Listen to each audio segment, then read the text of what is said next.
Hello, welcome everybody. My name is Manon Parry, and I'm a historian of medicine based at the University of Amsterdam and VU Amsterdam.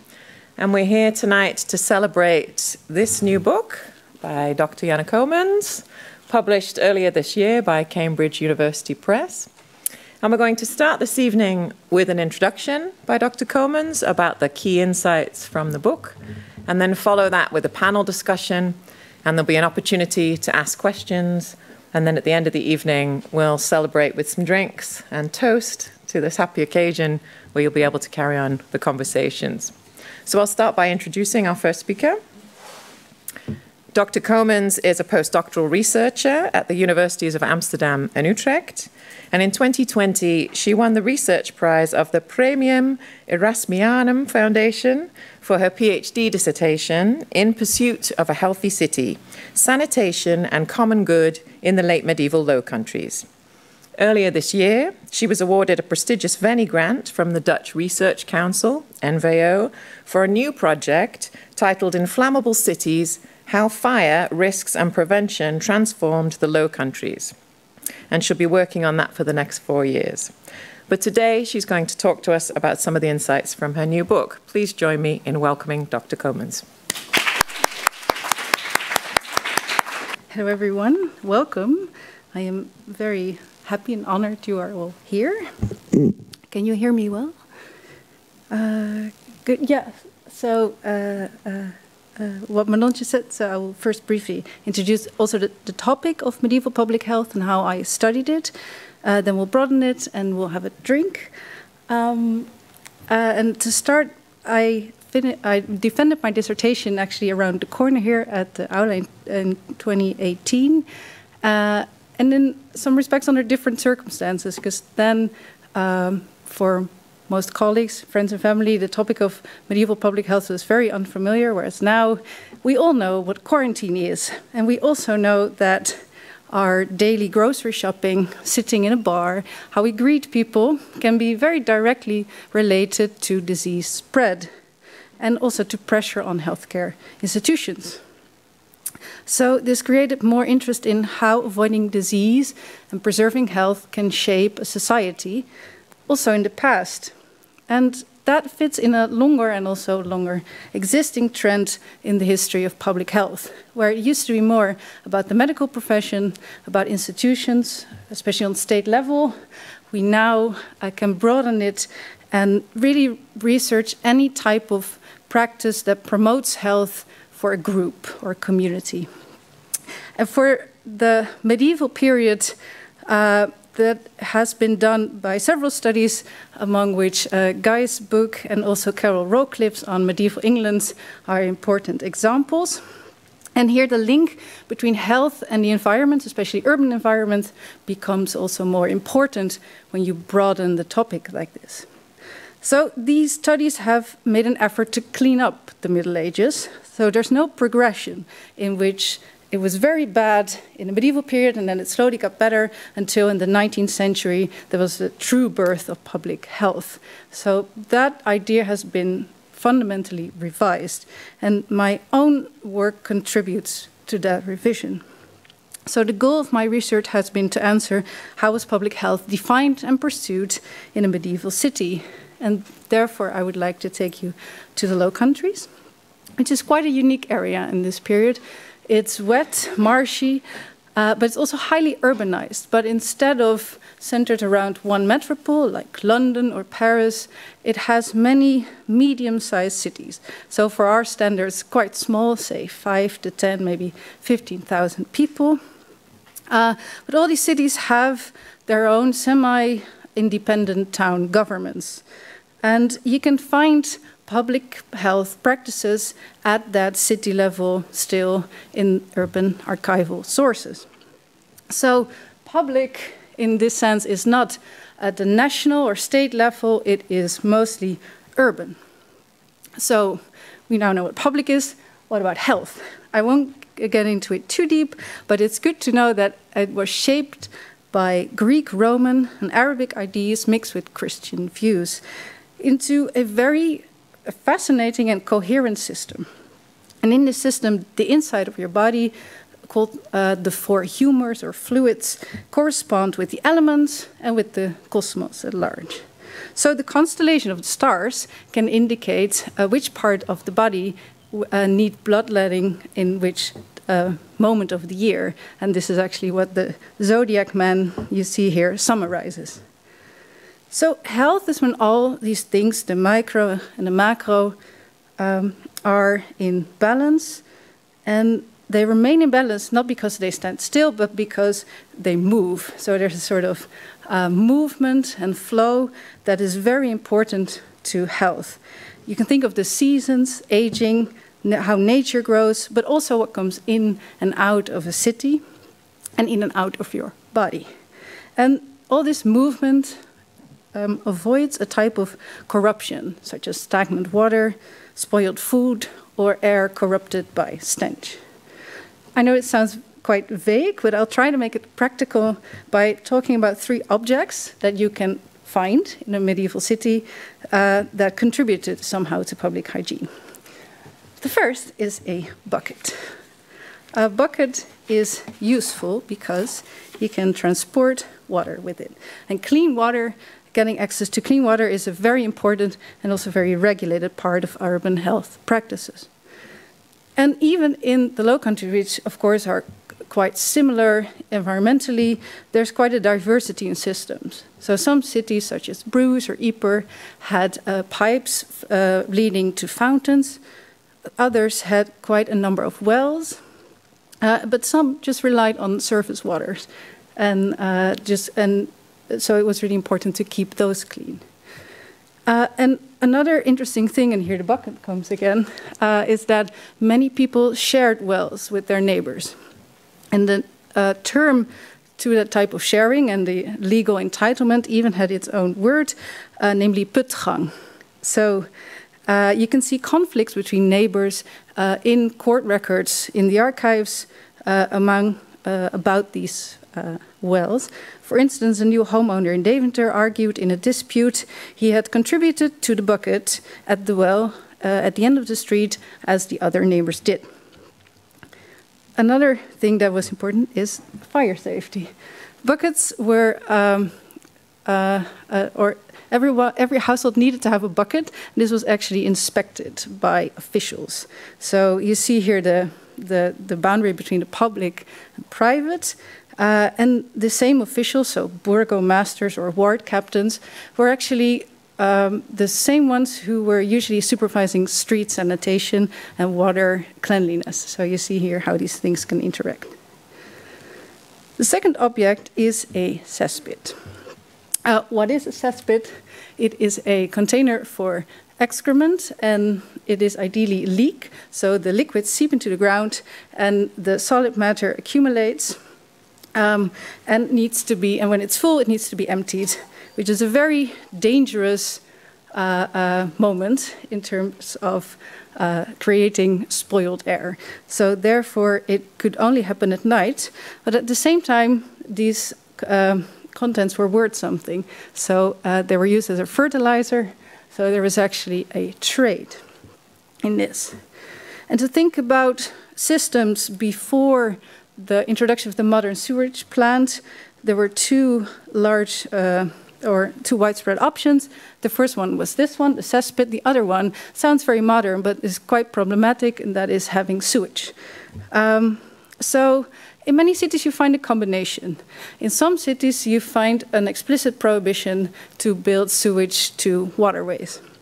And in some cities, it changes over time, and Leiden is a good example, where first it was officially forbidden to create pipes to lead excrement to the canals. But in the 16th century, because cesspits are much more expensive, homeowners kind of won, and then it was allowed to have these sewage to the canals, which in the long run created major issues with the pollution of the canals. The final object is a very interesting one. It's a social distancing tool for people in contact with plague. It's called a plague cane, a roede. And healthcare workers and others who were in contact with plague had to carry it when they went outside. what you see here, and it's actually a discovery of Claire Veda, this painting in the background, are likely the Celle sisters who did such a work of caring for plague patients, but the smaller figure may be a child mourning the loss of a family member. So quarantine was very central in response to plague, and it's part of a broader program that cities had to fight epidemics. But it's very difficult, as we know now, also, of keeping quarantine houses shut entirely because they needed care, people were sick. Even if you were not sick, you were probably very bored. This is lockdown without Wi-Fi. So those interactions with the infected had to carry this stick. And it's part of a readable, a paneel of the life of St. Rogus. So this highlights another thing that's very important, namely that health in a medieval city is very closely connected to also spiritual well-being. So the two have to be combined to promote a communal health. Whereas many historians used to think that fighting plague was the beginning of public health, you can actually very clearly see that people or authorities applied what they already knew about how to prevent disease to fight this specific threat. So they combined hygienic measures, cleaning, protecting the food trades, with spiritual measures, such as banning bad behavior, such as adultery, cursing, organizing processions, and keeping churches safe to go to Mass. So all these examples show that health was more spiritual and more environmental than we usually think of it today, and it's very broad. So based on what I found in the archives, I argue that we can summarize it in 4 key programs, and these programs have structured the book. And I summarize them here. So maintaining health at a group level entails securing a stable supply of essentials that no community, large or small, could live without: food, water, and also fuel. So public health is also very much about resources and controlling resources, and therefore it's very closely connected to power interests. And to these programs, there were also shocks. I named epidemic diseases, but famines, disasters, and especially war and political conflicts impacted them.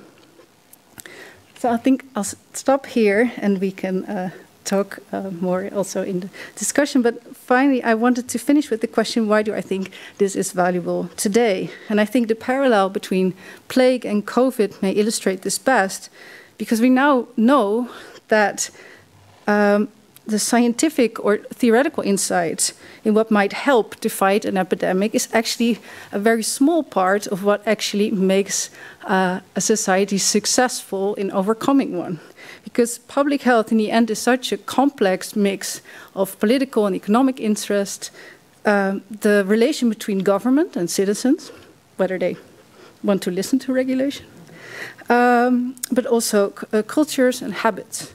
So I think that to look at that complexity in the past may help us a little bit to solve our predicaments for the future. Thank you. So I now like to welcome the other speakers, and I'm very happy that I can introduce them. So you can take a seat while I'll do it. So in no particular order, the first one is Guy Geldner, who is Professor of Medieval History at Monash. As you've already seen his Roads to Health, about infrastructure, health and hygiene in Italy. He moved to Australia last year after being professor here at the UvA for many years, but he's briefly back. And he was also my dissertation supervisor, so of course this event could not have happened without him. But he's not only here to return to Amsterdam, he's also pursuing his latest interest, which is medieval mining. So Guy, if you could sit. The other participant of the roundtable is Claire Veda, who is assistant professor in medieval history at Leiden University, is a cultural historian who knows much about the body of Greco-Arabic medicine, the development and spread of medical knowledge in urban centers, but also on ethnicity. And she recently published the book Ethnicity in Medieval Europe, 950 to 1250, Medicine, Power and Religion. So together with me and Guy, she is in the project called Healthscaping Urban Europe. So we've been working together also with Leah and Taylor, who are in the audience, on public health. And finally, we will be moderated by, can I say that like that? Yeah, by Manon, who's a historian of medicine and an exhibition curator. She's currently professor of medical history at the Vrije Universiteit and senior lecturer at the UvA. So she specializes in a topic slightly more modern, but she's also very knowledgeable about the uses of the humanities for health and well-being. So I'm very grateful, thank you, that you were willing to moderate. Okay, well, maybe if we begin first with reflections from our other panelists on this whole field of pre-modern public health and the contributions that all of you are making in your work here.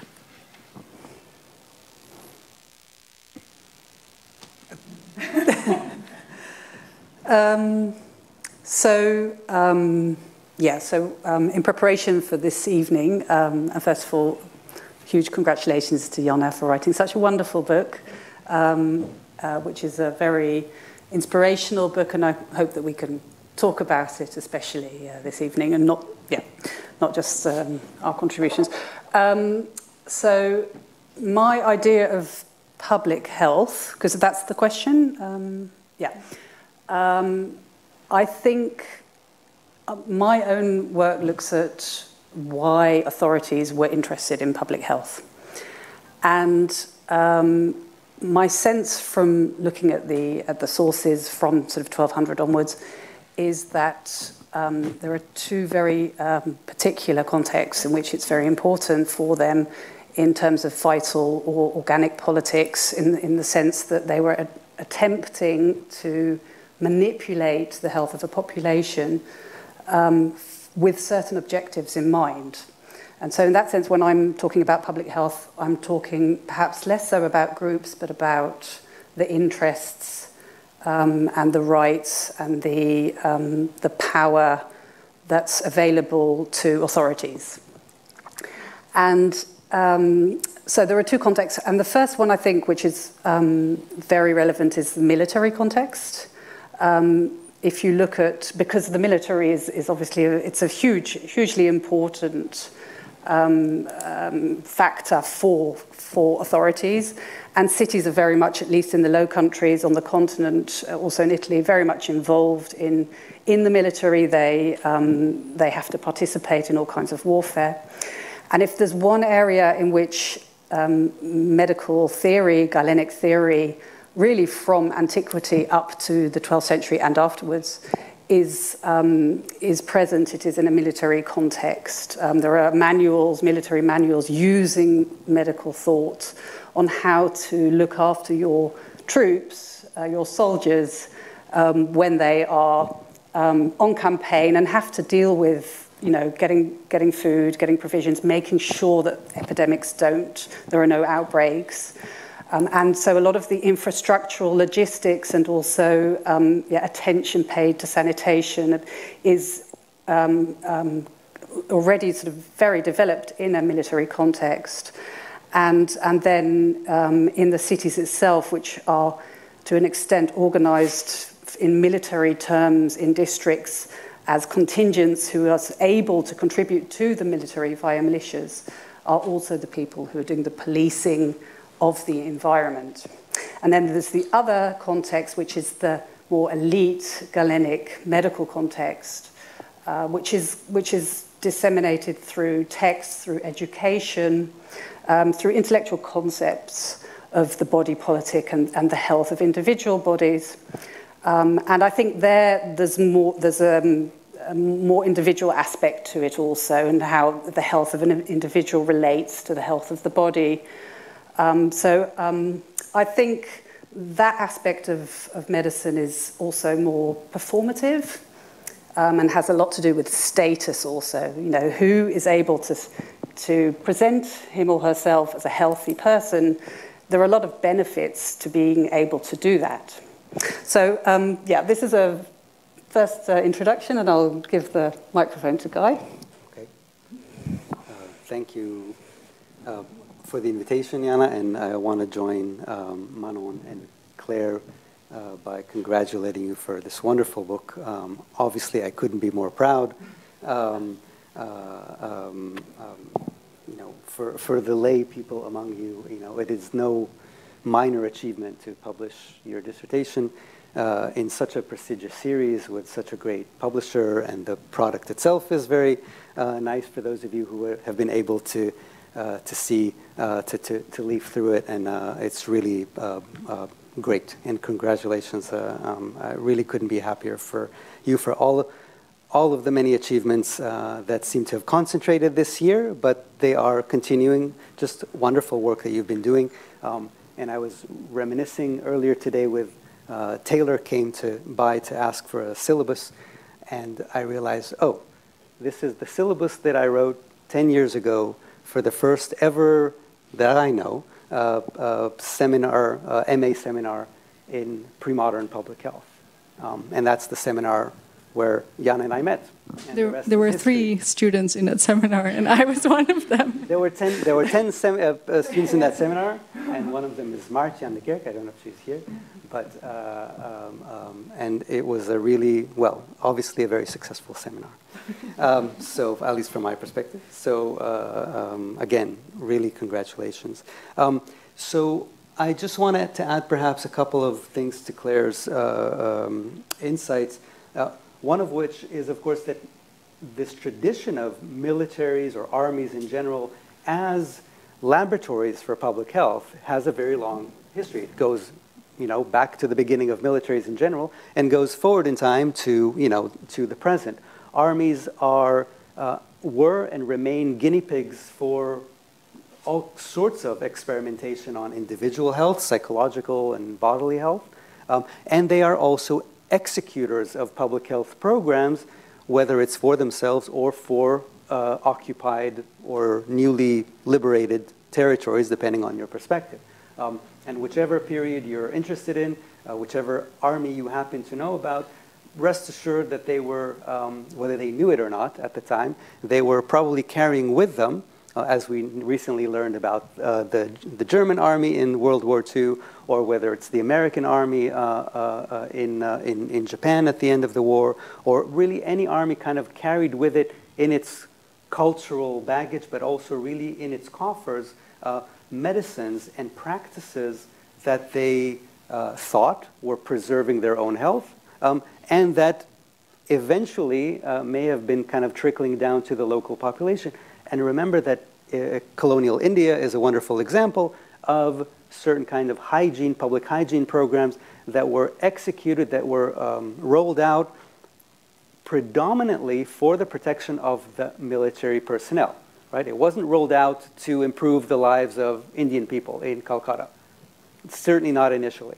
And that's the tradition that Claire is talking about. And it, of course, does not begin in the Middle Ages, but we have maybe better sources for it, as usual in some cases.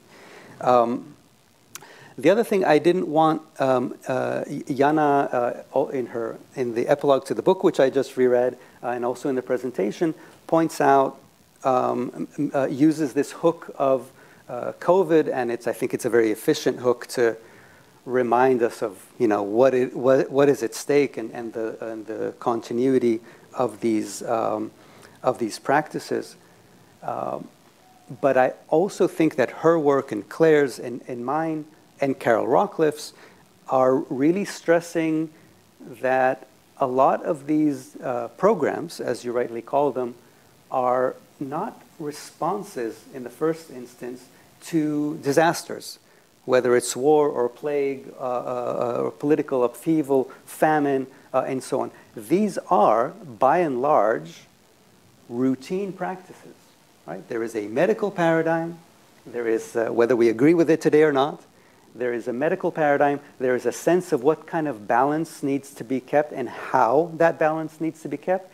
And that balance, as Janna rightly points out, is in constant dialogue with the environment in ways that many of us are only aware of now because we're in the Anthropocene and we're under COVID.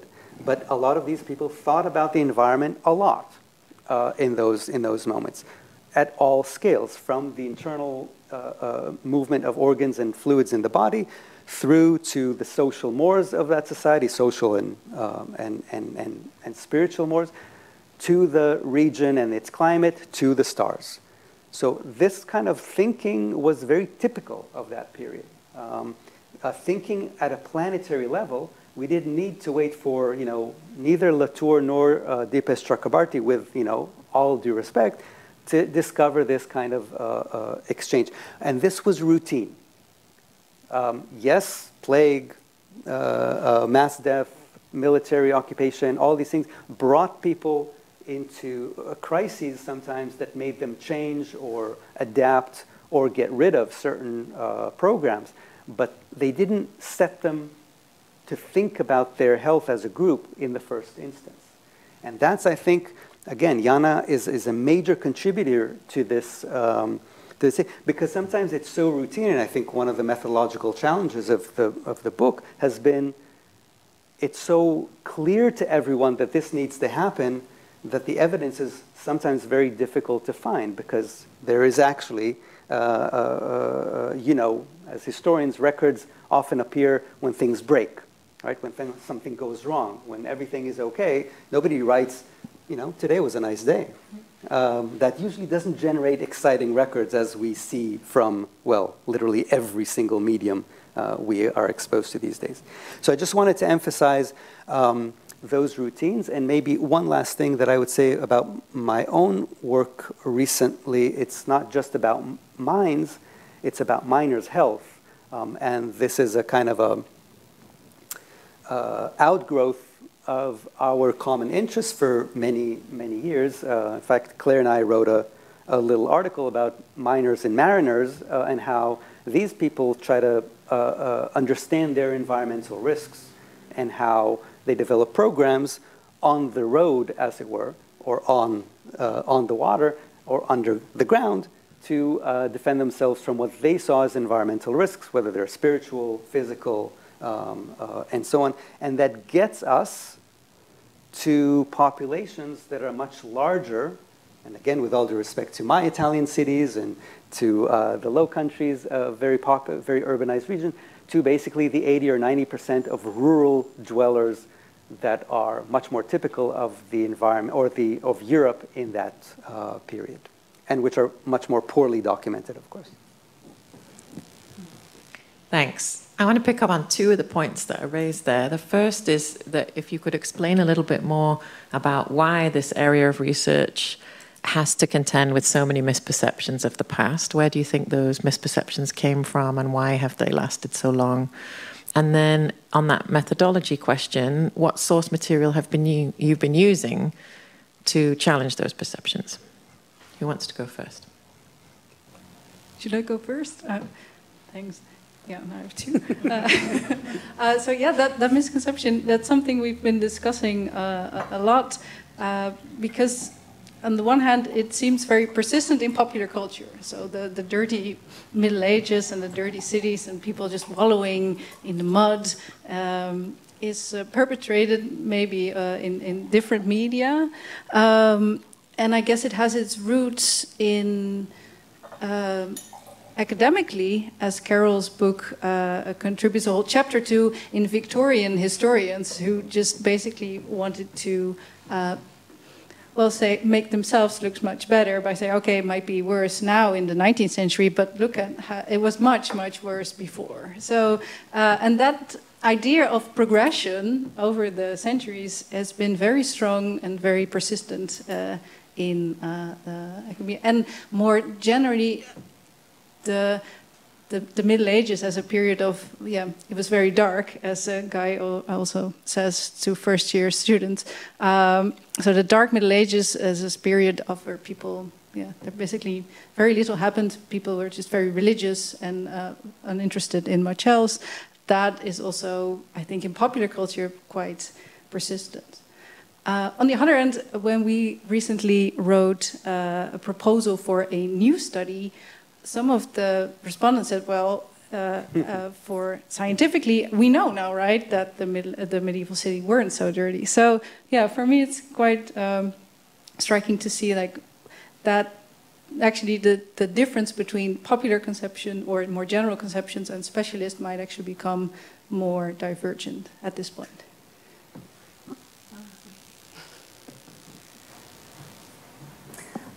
Yeah, I think it's a very interesting question, this persistency of these popular, but I think also still very much in academia, entrenched notions of, I mean, it's so institutionalized, the fact that we work in ancient history, medieval history, early modern, etc. So in that sense, it's really hard to move away from that. I think a lot of it has to do with conceptions of the nation state, how it emerged, and a sort of a quite dominant narrative that we moved from a feudal to a capitalist society, that was a natural development, that brought many benefits to Europe and then the rest of the world, and that along with that emerged a nation state. And there's a huge paradox to this, because if you look at late sort of 14th, 15th century intellectual developments, you'll see that actually Galenic medical thought itself is very much contributing to an idea of a national body politic. It's a sort of reworking of ancient Greek political, Aristotelian, Hippocratic ideas about the relationship between environment, the people that live in certain territories, and how power is organized.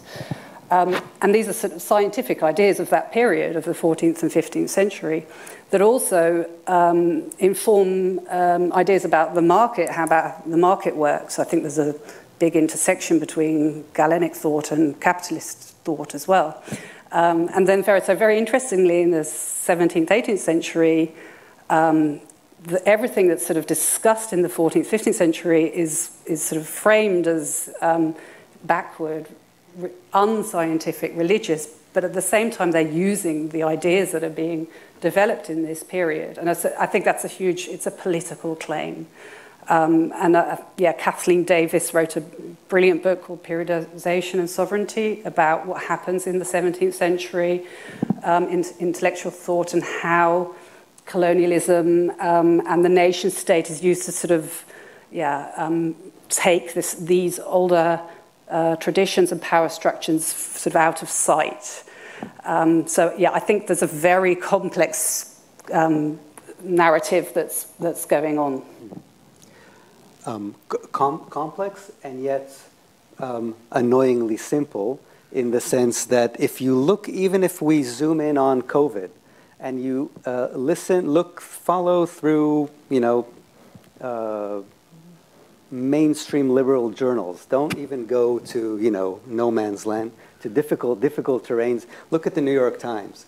Look at how observers of public health programs meant to resist the spread of COVID, how they apply the term medieval. Because we all need, it's a psychological and cultural fact, we all need a civilizational other against whom we define ourselves as accomplished and better, civilizationally better. These we did not invent this, nor did Elias for that matter. But and Claire just wrote a great book about how that works in medieval culture. But the concept of the Middle Ages was born in that typical sin, which is these people that we're about to conquer and disenfranchise, it happens to be, the Americas, later India, later Australia, are not really deserving of the kinds of things that we do, because whilst we, for example, no longer punish ourselves, our nations, in brutal ways, they need that kind of discipline because they're not yet civilizationally equal to ourselves, assuming that they're human. And so this happens through the creation of the term medieval. That's how the term medieval gets developed from a legal perspective. And this is the Davis book that Claire just mentioned. And so if you look at how people even talk about China at the beginning of COVID, look at March 20, gosh. Okay, sorry for the psychological trauma, but the mushiness of time.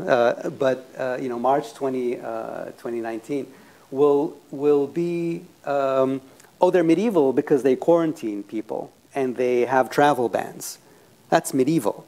That is to say, not in a nice way, right? They're really nasty to their citizens because only an autocratic regime would like act like that. You know, move 6 months later, we're all doing it. Suddenly, who is the medieval? Oh, it's the people resisting that. They're not really being considerate of their fellow man. And, you know, move 6 months later, we begin to have a vaccine rollout. Who is medieval now? Oh, it's the anti-vaxxers and the Nazis, right? If there ever was, you know, and the neo-Nazis, I mean, and and all of these, and the hippies or whoever is trying to resist science and community. Suddenly, they are the medieval. So look at these subtle but very important changes in how the term is being used to kind of paint a particular group. And that is exactly what Davis argues, and that is exactly why the stickiness of the term that Manon is asking about is it's designed to do just that. It's designed to be, that we can pass it along and paint. It's a brush that we can paint an other and create really an other at any given moment from our, in this case, nation, state, OECD, you know, whatever perspective. But yeah, but I'd love to hear more about methodology, of course. Oh, yeah. Well, I just want to say one more thing about that because I've really enjoyed seeing draconian being bandied about that, and wondering about how would you have more compliance with a health measure if you didn't call it draconian in the first place, you know?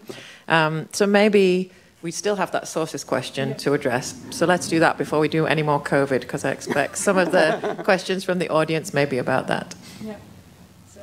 So the question was, how do you tackle the challenge of recovering that other image in which medieval is not used in the way Guy just described? It is really tricky because you have to rely on what is produced by a very small group of society, just a very small group of elites. But so you have to be really take into account that they write things down with a certain plan and with a certain strategy behind it.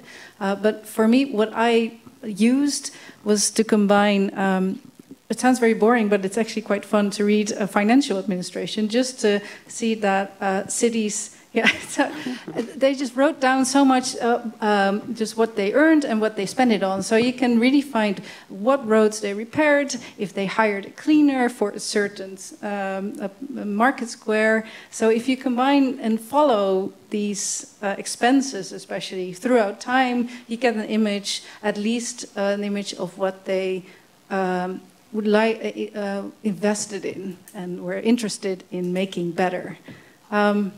And what I also really liked is, it sounds also quite boring as well, but was fun, is just neighbor disputes. So just very local, just people annoyed with the next door neighbor who messed up the drainage. So now their house is gone down in value and things smell bad.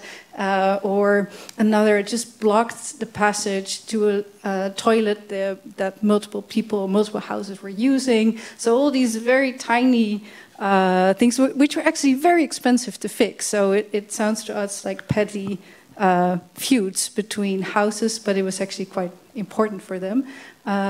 So those you can find in court records if you look well. Through many of them, and that I really like to combine also because you see a different parts, different spaces of the city, because authorities like to focus on sort of main market squares, the walls and the gates, but there are many other places as well. But I guess that for me has been the core of my methodology, and then there's a lot of regulations. So, and now I guess we should make another parallel, but regulations are hard because, you know, if you find a lot of rules about throwing cats and dogs in the canals, should you assume that they are full of cats and dogs or that they're very clean? So it's, I think, and that's been one of the things that we really have to tackle, how to interpret regulations, you can do far better if you know anything about practices. So, yeah. And Claire, maybe you could tell us a little bit about the image that Janna showed and how you made your interpretation of that. Yes, that's the image. I think it was of a wound man. No, it was of a... Zodiac man. It was a zodiac man, yes. So I do try to combine sort of normative and intellectual sources with practices. And, for instance, by tracking which medical texts, treatises, recipe books, etc., were present in which communities in between 1200 1500, who owned them, who was using them, and the image that that Janna showed, I think you'll find this image in intellectual medical treatises used by physicians to, here he is, or she. I think it'll be a man, because males were the medical theory was focused on the male and not the female. They will have used this to consider how the seasons, but also the moment that a person is born, has to be factored in when you are thinking of a health plan to make for a person or to treat a person who is sick, specifically in relation to the context in which a person is living. So where a person is dwelling, the age of a person, date of birth, and the climate that a person's living in, and seasonality. Now, this is a sort of a medical intellectual practice, which was certainly used. And you see, if you look at the medical sources, for instance, in the Low Countries in this period, you'll see a lot of treatises discussing this. It's interesting to consider whether, for instance, seasonality and thinking about health of a population was also went beyond the individual treatment of people who were sick and was also factored into communal health on, for instance, an urban level. And what I'm trying to do at the moment is I was fortunate to find, for one small city in the southern Low Countries, the regulations discussed on a weekly basis, so I can map what they're deciding in February and in March and in April and May, etc., and when are they, for instance, talking about climate, to see if there's any, because some of the people who are actually discussing this stuff are medically trained men who write these kind of texts, to see if they're actually using these ideas when they are creating regulations for the community. But it's very difficult to, unless they say something really specific, or it's so sort of in your face that they're doing something very specific in the cold months compared to the whole. I'm hesitant at the moment to say that there is actually a correlation, but maybe I will change my mind in the end.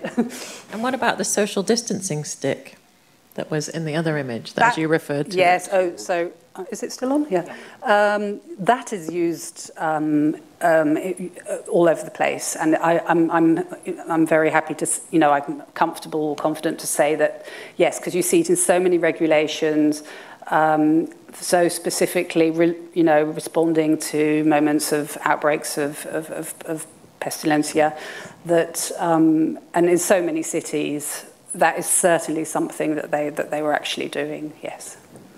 For Leiden, there's also a few examples of people getting fined for not doing it properly. So for either having a shorter stick than prescribed and hiding that stick in their sleeves or in their So non-compliance in medieval times. Yeah. Or a person who's had been sick with plague. And was healthy again, and then didn't wear the stick. So there was also, that you see really a discussion how long you are actually contagious. So you see that they're thinking about that. So the quarantine, which refers to the 40 days, they usually played it safe and prescribed quarantine for 6 weeks. So it's even a little bit more. Yeah. I just wanted to make one connection here. I mean, it's a huge privilege to be able to work in an Italian archives, which, as you probably know, are particularly abundant for this period, and you can really research anything you want. And so, with that caveat, you know, I still think that there's something typical in them, and that they tie exactly. I was speaking about methodology. They tie exactly this kind of tension between intellectual, theoretical, learned sources and the daily politics, as Janna calls it in the book, in that the court records that I have at my disposal do sometimes explicate those connections. So, you know, when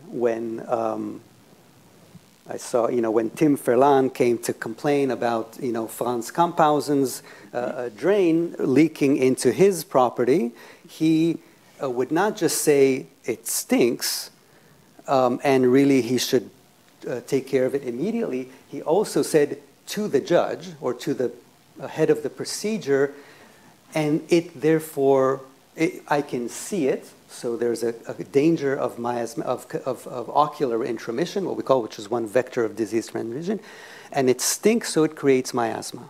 So sometimes the people coming to court make this explicit connection. Whether they believed in it or not, we don't know, but they certainly thought of it as an efficient strategy to convince the court to give them what they want. So that's one thing. And I also want to remind to, you know, those less familiar with Galenic theory, which I'm sure you're all going to go and read all about it in Wikipedia the moment we end.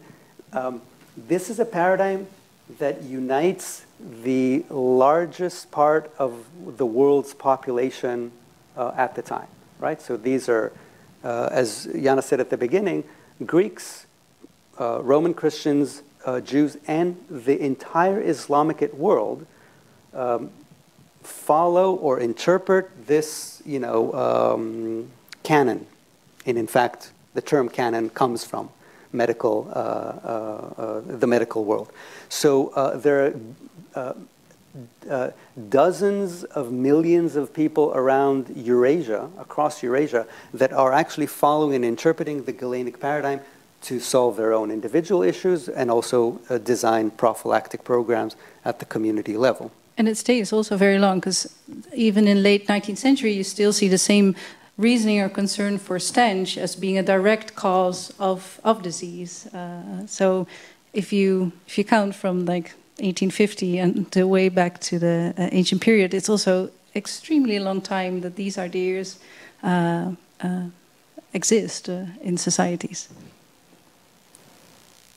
Well, I think it's probably time to open up the floor for questions from the audience. So if you want to raise your hand while we send somebody around with a microphone. Yeah, we and do. While that's happening, one other question I had for you on the panel is how relevant this history is for our current situation, given that there's been such an emphasis on technology and how different things are today, but a lot of what you're talking about still has a lot of relevance, I think.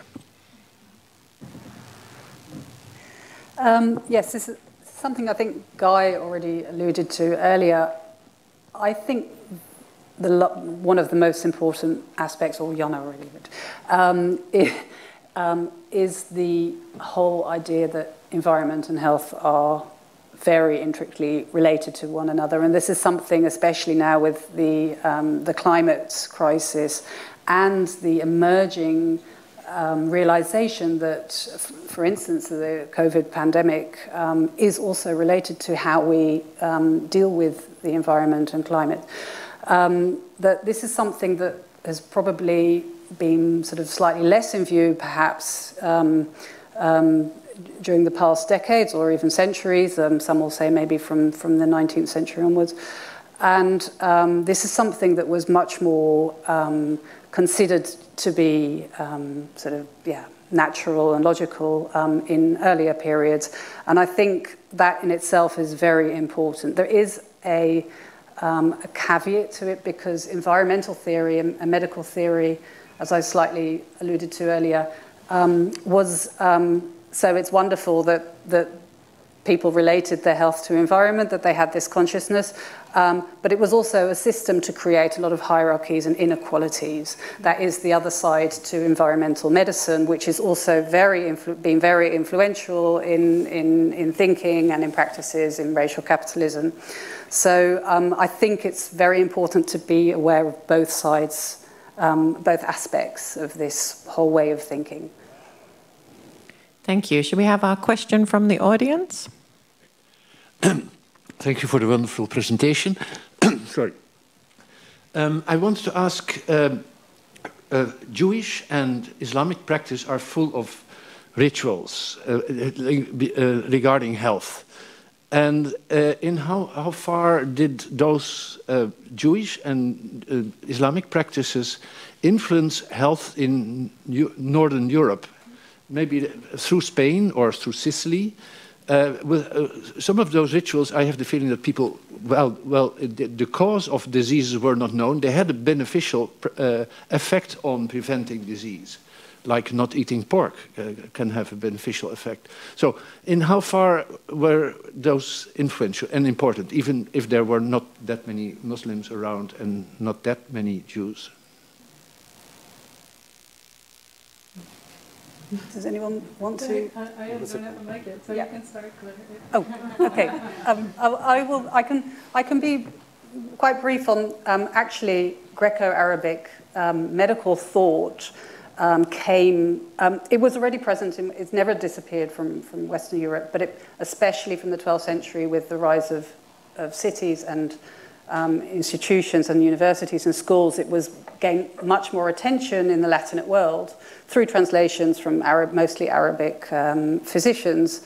And if you, for instance, look in the Low Countries at Dutch 13th, 14th, 15th century texts, and also about practices, about surgery, about this kind of medicine, they're constantly talking about Arabic and Greek learned men who have their names are often in fantastic ways turned into Dutch versions, but it's omnipresent, and also in conduct manuals on how to, for instance, behave at a dinner table and how to be hygienic. It's coming from the Arabic world and the Jewish, which is very in Spain and it's very interrelated as well, and in southern Italy. So there's a huge influence, I would say. Janna?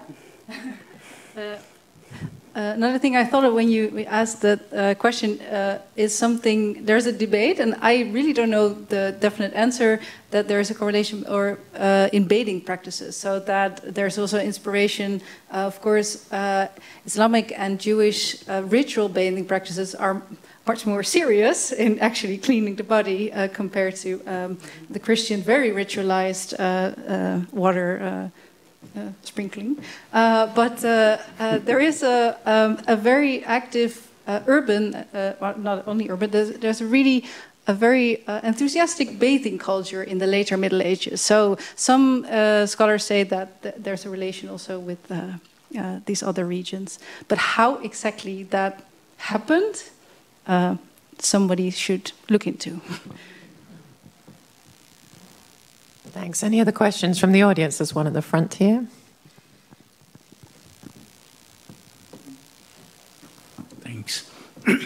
I'm puzzling. I'm born in Dutch East Indies. And when we went to toilet, till to the day of today, we use water and not paper. And in the medieval times, I know that they used leather, textile, leaves, wood, stone, but and when you look to the countries where they use water, even the Arabs use water, but what is more healthy, more hygienic, water or these other types of instruments, I call? What do you think? And does it help to use water? Who wants to take on the health question? I'm taking no risks here, but I will say that, again, environmentally speaking, there is very little to replace water in terms of its of low impact. Anything we throw back into the ground even the factory that produces the biodegradable toilet paper, you know, creates a lot of, has a footprint.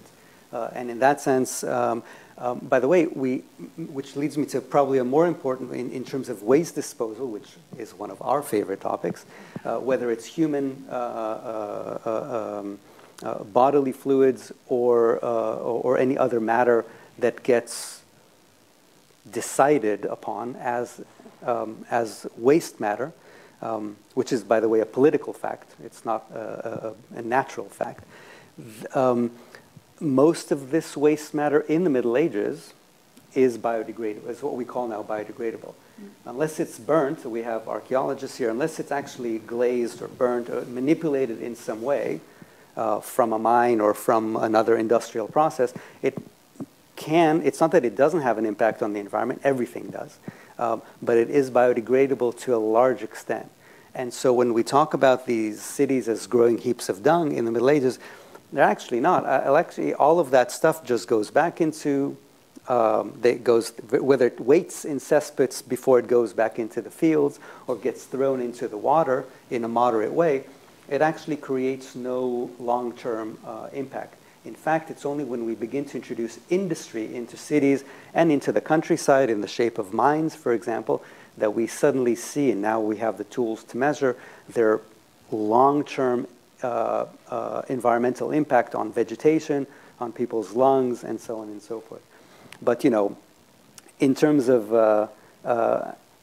how you go to the bathroom, I think less is more in the Middle Ages, and that's pretty much sums it up, at least from my perspective. Other questions from the audience? There's one over here, two over here. You owe me. So you've talked about textual sources that you've used. We've also seen an image or two. Have you also looked at artifacts or archaeological research? Thank you for that question. Yes, we have. A little bit, and more in the context of our research project, which actually has two persons who are much better equipped to do that than we, namely two archaeologists. So, but we really tried. So there are two types, I guess, or multiple types of archaeology that can help. So you can look at urban archaeology, so the built environment. So I gave the example of the Cespit, but also how roads are built and all kinds of structures that may help promote hygiene. So that's one part, but and there are artifacts.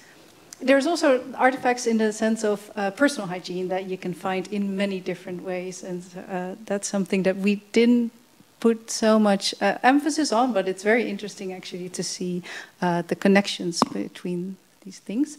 But you can also use artifacts or human bones and remains to say something about health in a more biological sense.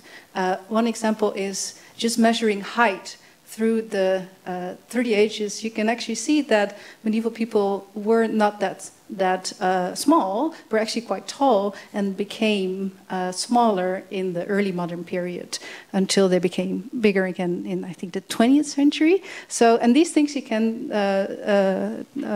study by studying human remains. Any other response to that question about other source material? No. Okay. Another question. I was still thinking about the toilets. Okay. Another question from the audience then. I actually had two short questions. I was wondering, because of the bucket and the white stick, was there some form of the importance of that? Was there some sort of standardization thereof, or what status symbols? Was there an organ that said, you know, these are the sizes and the types of sticks that could be used? A bit like the QR codes for COVID. Yeah, and so besides the buckets, it's the quality of bucket that matters. You can also have leather ones, but all these buckets have, for each neighborhood, for instance, and at least for each city, have markings. So you know, like who's where you should return it after the fire. So there is kind of inscriptions there. And for these sticks, yeah, they. I just looked at one source from Leiden today. It says at least 1 L, so about 70 centimeters. But others say about 5 feet. So yeah, they're pretty precise about these things. Who determined that? The city government determined that. Yeah, so they are. Yeah, they're very much on top of that. So, yeah, that's very city level policy. But maybe there's a broader question there about standardization and how much, when you're calling this public health, it has that sense then that there's a large community of professionals who are sharing values and strategies. Was there much exchange between the regions, or were people independently coming up with similar strategies? Thanks. Yes, there certainly was exchange of practices and how to deal with public health issues between cities, for instance. I was fortunate to recently find, for instance, a plague regulation from the city of Diest in Belgium that was actually a copy of a recent plague regulation from the city of Louvain, of Leuven. And they just adapted it to their local circumstances. So they copied the whole plague regulation and then crossed out the bits that were relevant for Diest, for instance, the river and the location where waste should be dumped. Sometimes also the length of quarantine, so they adapted it slightly to their own preferences. So you certainly see, and many of these regulations are so similar to one another that there has to be exchange of ideas. It's impossible for them to come up with it all by themselves. And you see, for instance, so there is also, the whole system of using markers to regulate movement of people in the city and what they're allowed to do and where they're allowed to be, etc., is a very sort of wide and well-developed system which goes beyond the white canes. It's also used for uniforms for many different types of officials, also as a form of othering for certain population groups, for instance, sometimes for sex workers who have to, in some cases, wear badges.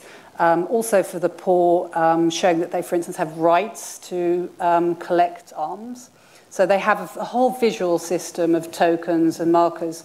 And the white cane, they actually began with using also a piece of cloth that was attached onto the tunics of people, and then moved to the cane. So I think probably they found out that this bit of cloth wasn't visible enough, or the cane really does have a sort of physical distancing materiality to it.